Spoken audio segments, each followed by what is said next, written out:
Bonsoir à tous, toujours un plaisir de vous retrouver et merci de nous accueillir chez vous. À la une ce soir, des sénateurs venus toucher du doigt la réalité de Mayotte quelques semaines avant l'examen des projets de loi promis par Gérald Darmanin et Marie Guévenoux. Le contrôle technique des deux roues est entré en piste ce lundi. La mesure est contestée par certains motards du côté des centres de contrôle. Certains sont prêts, d'autres se préparent, comme dans ce centre à Kaweni où nous étions. Et puis une large page sport comme chaque lundi soir. On reviendra entre autres sur les demi-finales en basket et en handball chez les hommes et chez les femmes. Tout cela avec notre passionné Aurélien Février. Mais avant de développer ces titres, cette information en bref, ça ne vous a pas échappé, la délinquance a repris de plus belle depuis le jour de l'Aïd. Ce matin notamment, lorsque les voyous ont attaqué un bus scolaire au niveau de Baobab à Mamoudzou. Des automobilistes ont également été agressés dans la commune de Koungou. La gendarmerie informe que suite à ces faits, 3 individus ont été placés en garde à vue. Et c'est parce que l'insécurité ne cesse de grandir que l'État lance cette semaine une nouvelle opération de grande envergure, près d'1 an après le lancement de Wombushu. Si la nouvelle opération ne se nomme plus Wombushu, les objectifs restent les mêmes, lutter contre l'immigration clandestine, la délinquance et l'habitat insalubre. À cet effet, une conférence de presse aura lieu demain à 10h, heure de Paris, au ministère de l'Intérieur et des Outre-mer, en présence de nos élus. On apprend par ailleurs qu'un contingent d'une 40aine de policiers doit arriver à Mayotte ce mercredi. Et comme l'an dernier, la deuxième version de Wombushu devrait démarrer avec la destruction d'un bidonville. C'est le bidonville situé quartier de la Carrière à Doujani 2 qui sera rasé demain. Là où on retrouve Yasmine Jaffar devant la caméra d'Assadi Razafitzehen. Dans ce quartier de la Carrière de Doujani, pas moins de 180 cases en tôle construites de manière illégale sont vouées à disparaître dès demain. Sur place, beaucoup d'habitants ont déjà quitté les lieux. D'autres gardaient encore de l'espoir. C'est le cas de Saïd. Ce père de famille vit ici depuis 6 ans. Il est aujourd'hui en train de démolir sa case à contre-cœur. Il est vrai qu'il s'agit d'une parcelle de la commune, mais ils auraient dû nous prévenir plus tôt. Certes, on savait que ça arriverait tôt ou tard, mais ils avaient promis de nous donner la date exacte bien à l'avance. Mais là, ça arrive au dernier moment et on est vraiment en difficulté. Des solutions de relogement ont été proposées. Certains habitants ont accepté, d'autres ont refusé parce que trop loin. Le maire, lui, est déterminé à aller jusqu'au bout pour réaliser le projet de la ZAC de Doujani. Objectif, métamorphoser ce quartier de Mtsapéré, devenu l'épicentre des violences. Le bidonville doit laisser place à des logements, des commerces, des équipements sportifs. La commune souhaite voir s'installer des entreprises. Un projet de longue date dont les habitants illégaux ne l'entendent pas du tout de cette oreille. D'ailleurs, ces derniers jours, des arbres mais aussi des carcasses de véhicules ont été mis sur la chaussée afin de stopper ces opérations. Demain, mardi, beaucoup de policiers et de gendarmes seront mobilisés sur cette opération qui débutera, cette grande opération d'envergure de lutte contre l'immigration clandestine, les habitats illégaux, mais aussi contre l'insécurité. Et sachez que l'école Koropa 2 a été vandalisée ce matin suite à des rumeurs de décasage selon la municipalité. L'article complet est à lire sur notre site internet mayottelapremière.fr. Et en marge de l'opération Wombushu version 2, le 22 mai prochain, 2 lois seront examinées à Paris. Le projet de loi Mayotte, incluant également la suppression des titres de séjour territorialisés et la loi constitutionnelle portant sur l'abrogation du droit du sol à Mayotte. Et c'est dans ce cadre qu'une délégation de sénateurs est en visite chez nous ce matin. Ils sont partis à la rencontre des habitants des bidonvilles de Mangatélé et Bandajou, situés à Kaweni. L'objectif est d'écrire un rapport qu'ils soumettront au Sénat pour les futurs projets de loi. Raina Lilouafa, Jaidi Maolida, Hassadi, Razafitzehen. Chemin boueux, terrain glissant, bienvenue à Mangatélé. Ce quartier informel de Kaweni abrite des centaines de cases en tôle et les habitants y vivent dans des conditions précaires. C'est cette réalité de Mayotte que la délégation sénatoriale est venue voir. On n'est pas là pour faire du tourisme, on est là aussi pour voir comment vivent les habitants de Mayotte, pour voir comment ils sont, quelles sont leurs conditions de vie. Nous, on va rendre un rapport auprès de nos collègues et auprès aussi du Sénat. Nous, on va en rendre compte aussi à la délégation aux Outre-mer, la délégation sénatoriale. On fait un grand travail de rapport aussi pour essayer d'orienter les lois. Parmi ces parlementaires se trouve une sénatrice de La Réunion. Elle a souhaité venir à Mayotte malgré les récentes polémiques entre les deux départements. Nous sommes dans le bassin océan Indien, nous sommes frères et sœurs et donc nous ce que nous voulons c'est nous entraider pour réussir en tout cas cette belle mission de faire en sorte que Mayotte et la Réunion deviennent les petits joyaux de la France au sein de l'océan Indien. Il était important pour nous d'entendre combien les associations maintiennent ce lien social, font en sorte que Mayotte se développe. Les 7 sénateurs ont été reçus par les membres de 3 associations de Kaouini qui œuvrent dans la vie sociale du village. Ils ont partagé leur quotidien avec les résidents de ces quartiers et ils attendent un retour positif. Déjà qu'ils prennent en compte nos mots, nos problématiques, ce qu'on leur a dit par rapport à cette visite-là. Toutes ces problématiques dans les hauteurs, etc., que ce soit au niveau des déchets, etc., qui prennent ça en compte. Et puis qu'ils regardent aussi au niveau des lois. Qu'est-ce qui peut se passer? Qu'est-ce qu'on peut faire? Pour rappel, un projet de loi ordinaire et un autre constitutionnel vont être présentés aux 2 chambres du Parlement d'ici mai 2024. Et cette visite sénatoriale n'arrive donc pas par hasard. Et la forte croissance démographique que connaît l'île engendre de nombreuses problématiques. Parmi elles, le manque de logement. Chaque année à Mayotte, les entreprises entament une course contre la montre pour faire sortir de terre des centaines d'habitations. Les entreprises s'engagent, c'est l'intitulé du séminaire organisé ce lundi à Kaouini par la Fédération des entreprises des Outre-mer, la FEDOM, actuellement en déplacement sur notre territoire. On voit cela avec Ismaël Mohamed Ali et Youssouf Ahmed Matoir. Mayotte, terre d'enjeu sur les problématiques de logement, d'habitat et de foncier, un véritable chantier à ciel ouvert. Le défi à Mayotte, c'est de construire 1000 logements par an le plus rapidement possible. Pour cela, nous avons besoin de foncier, de financement et d'une réflexion commune pour aller le plus rapidement possible. Avec plus de 310 000 habitants, Mayotte atteste d'un très fort dynamisme démographique, un territoire en développement, en demande de logement. Aujourd'hui, on subit une crise de disponibilité de ce foncier et une fois que ce foncier est disponible, il faut en plus amener les réseaux d'eau potable, d'assainissement, l'électricité pour que les gens puissent raccorder leur logement à ces réseaux. Une île où 77% de la population vit sous le seuil de pauvreté, 4 maisons sur 10 sont en tôle. Quid de la mixité sociale? C'est une nécessité qu'on ait ces logements, que ce soit les logements sociaux ou les logements intermédiaires ou les logements libres. Avant même de parler du logement, il faut d'abord régulariser tout le foncier parce que ces logements, on doit les construire sur du foncier.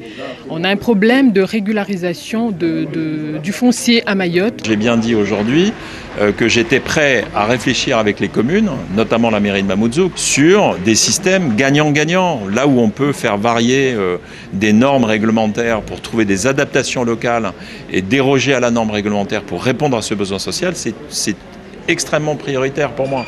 20% de la consommation énergétique de Mayotte est liée à l'habitat. Intégrer la dimension de la transition écologique n'est plus une option. Aujourd'hui, on a des matériaux locaux qui sont la brique de terre comprimée, le bambou qui commence à émerger. Mais aujourd'hui, nous, en tant que constructeurs, on a un réel problème à utiliser des matériaux locaux parce qu'on a une multitude de matériaux qui sont importés.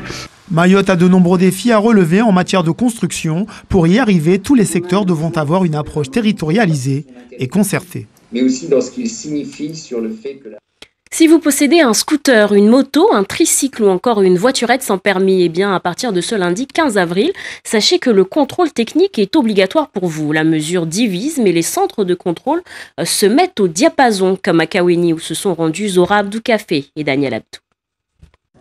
Faire les vérifications d'usage sur sa moto, un rituel pour tout motard.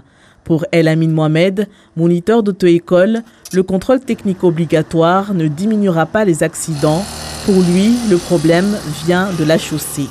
Et il va falloir quand même mettre l'accent sur l'état des routes avant de mettre en place le contrôle technique. Pour d'autres motards, le contrôle technique des 2 roues est bien perçu. Il permettra de renforcer la sécurité routière. Vu la situation à Mayotte aussi, je pense qu'il y a il y a pas assez de contrôle à Mayotte, donc je pense que c'est une bonne chose pour la sécurité routière. À l'image du contrôle technique des voitures, tout sera passé en revue à l'occasion du contrôle technique des 2 roues, à commencer par les éléments essentiels de la sécurité. Dans ce centre de contrôle technique, le matériel est déjà sur place. Il sera totalement opérationnel dans quelques jours. Il y aura tout ce qui est identification, direction, freinage, visibilité. Il y aura aussi les feux à contrôler. Il y aura aussi les éléments de la carrosserie et tout ce qui est pneumatique, les freins. Pour l'instant, il n'y a pas de grille tarifaire établie, mais en cas d'absence de contrôle technique, on risque une amende forfaitaire de 135 € et jusqu'à 750 € en cas de condamnation par un tribunal de police. À noter que pour les véhicules immatriculés avant le 1er janvier 2017, le contrôle devra avoir été réalisé au plus tard le 31 décembre de cette année et a une validité de 3 ans.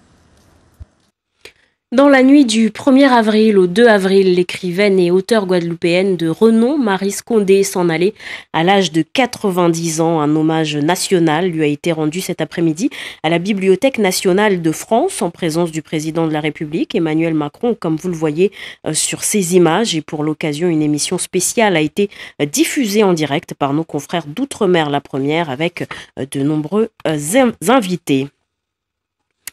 Et c'est l'heure à présent d'un rendez-vous que vous appréciez. On ouvre la page sport.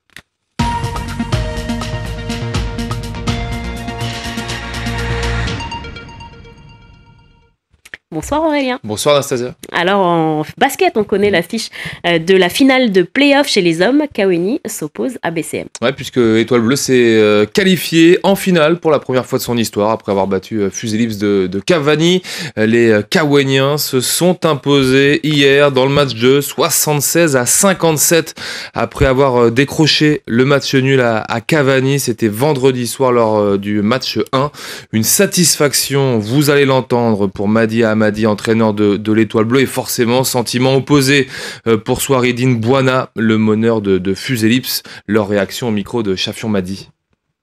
On était très bien physiquement, on a très bien défendu, on a pris plein de rebonds, on a dominé physiquement. Je pense que ça a été un petit peu la clé du match aujourd'hui au niveau de la fraîcheur physique, mais techniquement aussi on était très bien. Donc on n'a pas fait beaucoup d'erreurs comparé au match aller. On va essayer de bien récupérer, parce que je pense qu'on doit maintenir cette force physique qu'on a mis aujourd'hui, cette intensité, parce que la finale, ça va être encore plus intense qu'aujourd'hui. Donc, se bien préparer physiquement et on verra, peut-être qu'on va gagner quelque chose cette année. On a été maladroit sur nos adresses à tir à 3 points et même à distance. Encore une fois aujourd'hui. Concernant l'adresse, non, on ne s'y attend jamais. On ne sait pas si on est à droit ce jour-là ou pas, mais on a essayé, mais ça n'a pas marché aujourd'hui. Et la finale homme même va débuter dès ce mercredi. Elle se joue d'ailleurs au meilleur des 3 matchs. L'affiche donc de cette finale 2024, BCM face à Étoile Bleue, début des rencontres mercredi 19h. Et chez les dames, par contre, on est toujours au stade des demi-finales. Ouais, les matchs 1 se sont déroulés samedi. Magic Basket est quasiment en finale, puisque les joueuses de Passamenti l'ont emporté 73-38 face à Chicago de Mgombani. Par contre, l'autre demi-finale est beaucoup plus indécise, puisque BCM l'a emporté 10 points, 61-51 face aux Fusilips de Cavani. Résumé de la rencontre signé Jaidi Maoulida. Coaching musclé pour Amir, insatisfait de ce qu'il voit. Sur le terrain, rien ne va plus pour ses joueuses. Ayant du mal dans la raquette et abusant des tirs longue distance, elles sont menées 32-26 à la pause face au basket club de Mtsaperi. On a mal démarré, beaucoup de tirs ratés, beaucoup de lancers francs, beaucoup d'échecs. On se réveille de temps en temps, mais c'est pas assez. On n'était pas toutes là, et non, on n'avait pas notre niveau. En deuxième période, les filles de Cavani se réveillent enfin. Samira, bien inspirée à 3 points, aura permis à Fusilips de réduire l'écart. Mais c'était avant que Nasra, en feu dans le money time et auteur de 24 points ce soir, ne plie le match avant le match retour à Cavani. Mes joueuses ont eu envie et ça s'est vu au résultat. Les consignes ont été appliquées, il y a eu quelques erreurs, mais voilà, c'est un match, l'essentiel a été atteint. Là, vraiment, mardi, il faut que tout le monde soit là, et si tout le monde est là, on va gagner. Score final 61-51 pour BCM. La demi-finale retour se jouera ce mardi 16 avril au plateau de Cavani. Et à 19h, donc, c'est demi-finale retour dames, que ce soit Magic Basket Chicago ou encore Fusée Lips face à ABCM. Demi-finale également tout ce week-end chez les femmes comme chez les hommes avec la Coupe de Mayotte en handball. Ouais, exact. On va commencer par les hommes. C'était samedi. Bandrélé qui s'est imposé face à Mbuenatsa. Vous allez le voir au terme d'un match à suspense. Victoire 31-29. On revient sur la victoire des tenants du titre avec ce sujet. Dans cette demi-finale, c'est Mbuenatsa qui allume les premières mèches. De quoi faire exulter ses supporters. On y croit jusqu'au bout. Je pense qu'on va la gagner celle-là. Joie de courte durée. Bandrélé revient à hauteur 10 minutes plus tard et prend l'avantage. 12-10. Rien ne va plus à Mbuenatsa qui prend 2 cartons rouges coup sur coup. Prise de parole du capitaine Abel. C'est dehors. N'obligez. Joue au handball les gars. Allez. À la pause, Bandrélé est devant de 2 buts, 14-12. L'écart va augmenter en seconde période. Les jeunes vont compter jusqu'à 4 buts d'avance, de quoi enflammer la tribune.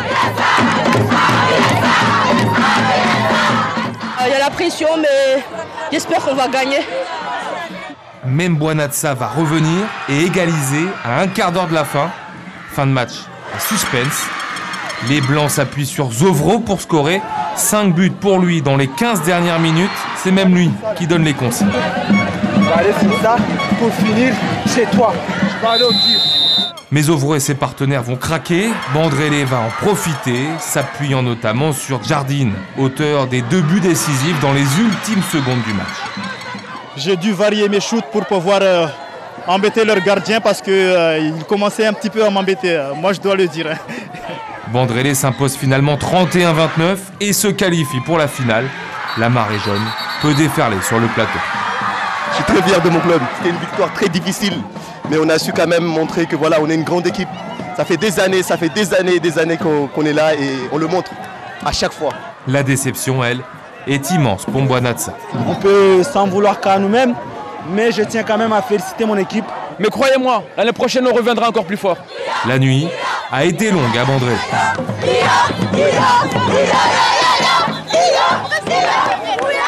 Et dans l'autre demi-finale, c'est Combani qui l'a emporté dans le derby face à l'ASC Tsingoni, victoire 30-26. On se retrouve donc en finale avec la même affiche que l'an dernier entre Bandrélé et Combani. Là voilà cette affiche de cette finale de Coupe de Mayotte. Chez les dames, Tsimkoura a validé son billet pour la finale en venant à bout de Combani à l'issue de la séance de tir au but.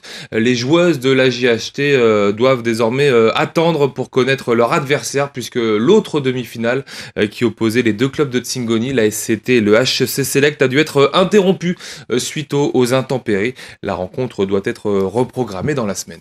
Et on termine cette page sport avec du tennis de table qui existe sans Kilombo Vita. Ouais, on va le voir notamment à travers ce week-end des finales régionales qui se déroulaient à Mgombani. L'occasion donc de retrouver Soufou Mamadi, le numéro 2 mahorais. Son portrait est signé Zouria Hamza, Reina Alilouafa, Chafion Madi. C'est le meilleur joueur mahorais après Kilombo Vita. À 38 ans, Soufou Mamadi a soif de revanche. Cette saison, après avoir loupé les Jeux des îles pour raisons personnelles, il a remporté les finales régionales ce week-end à Mgombani. Comme l'an dernier, il ira représenter Mayotte aux finales nationales. J'étais allé jusqu'à 8e de finale, mais là-bas, ça joue mieux que nous à Mayotte. Et j'aimerais bien que...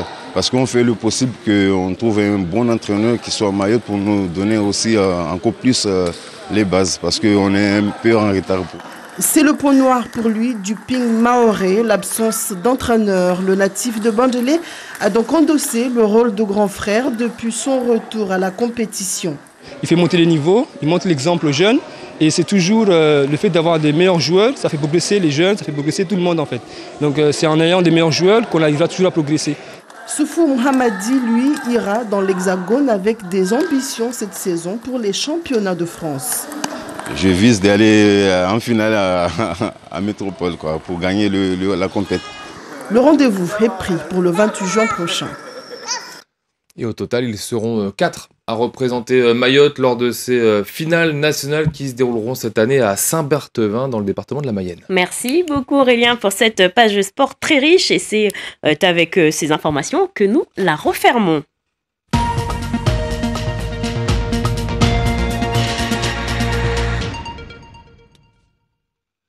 Qui pour succéder à Oudaïfa Shibako, l'actuelle Miss Mayotte? Le comité a commencé à chercher la prochaine reine de beauté. Un casting s'est tenu hier dans un hôtel de la Petite Terre, là où Nadia Ali et Abal Kassim Aben ont rencontré 2 demoiselles bien motivées. Regardez. Elles sont que 2 à se présenter ce matin au 3e casting de l'élection. C'est normal selon le comité Miss Mayotte qui procède par convocation. Après le casting de la métropole et celui de la Réunion, le protocole est le même. Première étape, prendre la mensuration et la taille. On demande quand même que les filles fassent au moins 1m70, c'est très important. Et c'est quand même une élection qui représente Miss France. Donc très important de respecter les différents critères. Remporter cette élection est un rêve pour certaines, comme Zalianti, qui n'est pas à son premier concours de beauté. Cette élection est pour elle une opportunité à saisir. J'ai participé à l'élection Miss Petite Terre 2022 et j'ai vu comment ça se passait. J'ai vécu cette expérience. Franchement, je l'ai vécu dans la joie. Et aujourd'hui, je pense que rien ne m'empêcherait d'être là aujourd'hui et de faire Miss Mayotte. Pour d'autres, comme Soukaina, passionnée de mode, c'est une occasion de mettre en avant ses atouts. J'ai toujours voulu devenir Miss Mayotte. Et juste, je pense que j'avais besoin d'avancer un petit peu dans ma carrière de mannequin, on va dire, pour me présenter. J'ai commencé les shootings photos il y a 1 an et demi.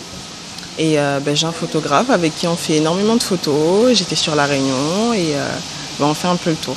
5 autres castings sont prévus prochainement dans différentes communes de l'île. Au total, 10 candidates seront retenues pour participer à l'aventure Miss Mayotte 2024. La France dans toute sa diversité, de l'Hexagone à l'Outre-mer, c'est ce que retrace l'exposition photo qui se tient en ce moment à la Bibliothèque nationale de France à Paris. Parmi les nombreux clichés, des images saisissantes des habitants de notre territoire. On voit cela avec Alban Lucien et Nordine Bensmaïl. Un instantané de la société française des années 2020. C'est ce que dévoile l'exposition La France sous leurs yeux à travers le regard de 200 photographes. Et dès les premiers clichés, l'image d'une bande de jeunes interpelle, celle d'une jeunesse abandonnée à Mayotte. Ce projet, le fait qu'il soit montré, diffusé ici en Hexagone, à Paris, ça contribue aussi à une revalorisation d'eux-mêmes, à une estime d'eux-mêmes. Ces différents visages de l'outre-mer ponctuent l'exposition. Ici, un passage en Guyane. Là, une halte à Tahiti à la rencontre de ces communautés et de ces rérés. En tout, 450 photographies qui dessinent les contours d'une France en clair-obscur, saisie dans toute sa diversité. Le fruit d'une grande commande publique lancée il y a 3 ans et pilotée par la Bibliothèque nationale de France. Il y a à peu près une vingtaine de reportages sur les 200 qui sont consacrés au territoire ultramarin. Il y a un caractère véritablement inédit et un intérêt aussi qui est lié au fait que ce sont des territoires dans lesquels on a un certain nombre de défis, notamment vis-à-vis de la jeunesse, qui est majoritaire souvent dans ces territoires, et également la question du défi écologique. Conséquences du réchauffement climatique à Saint-Pierre-et-Miquelon, par exemple, ou encore la question des quartiers laissés de côté. Et dans ce domaine, pas de différence entre Hexagone et Outre-mer, selon ce photographe qui s'est rendu à la cité d'Ilon, à Fort-de-France. Parce que les gens, parce que le mode de vie, les envies, les espérances des gens, l'espoir qui y vit, et puis la solidarité, aussi le choc aussi entre les jeunes et les vieux. Enfin, il y a énormément de la mémoire, il y a énormément de choses qui sont communes. L'exposition La France sous leurs yeux se termine à Paris le 23 juin, mais continuera à vivre sous d'autres formes dans l'Hexagone et Outre-mer dès cet été. Une exposition à voir jusqu'au 23 juin à la Bibliothèque nationale de France à Paris. Et c'est ici que votre édition s'achève. Merci beaucoup d'avoir été avec nous. Tout de suite, la météo avec Joséphine. L'info revient demain dès 5h en radio lors de la matinale avec Kalatoumi Abdelhadi. Une matinale à suivre en direct sur notre page Facebook. À 13h, vous retrouverez Yasmine Jaffar. Moi, je vous donne rendez-vous demain, ici même à 19h. Belle soirée et prenez soin de vous.